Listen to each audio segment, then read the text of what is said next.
এই ভাইয়ের জমিতে দ্বিতীয় সেচ দেওয়া হচ্ছে। তো দ্বিতীয় সেচ দেওয়ার আগে কিছু গুরুত্বপূর্ণ ধাপ আপনাদের সাথে শেয়ার করব। এই পেঁয়াজের বয়স 30 দিন।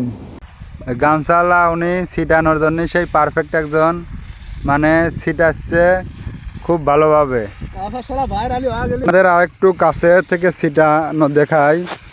এই ছিটানো কিন্তু অনেকেই ছিটাইতে যায় আপনার কোনো রকম পানি দিয়েই চলে যায়, আর এ দেখেন ছিটা আছে একদম ঢালা পানির মতো, একদম ঢালা দিচ্ছে। তো এইরকম ছিটানোটাই দরকার, কারণ এখনকার আবহাওয়া কিন্তু খুবই শুষ্ক, যেরকম রোদ ওঠে সেরকম বাতাস। তো ছিটানোর মধ্যেও কিন্তু পিজের এটা অনেক বড় ট্রিটমেন্ট, কারণ ছিটা দিলেন একদিন 2 দিন পরেই আপনার বই যদি জো ধরে যায়, সেই ক্ষেত্রে পিজ রস থাকবে না, দীর্ঘদিন ধরে রস থাকবে না। পিজের মান মানে এই সব পিজের সাথে আর পারি উঠবে না, কারণ এই পিজ ভিজাচ্ছে 6 থেকে 7 দিন, রোদ ওঠার পরেও 6 থেকে 7 দিন পরে জো ধরবে। দেখতেছেন যে পানি দেখেন একদম অনেক দূর পর্যন্ত দেখা যাচ্ছে, ডালি ভিজানোর মতো পানি দেখা যাচ্ছে।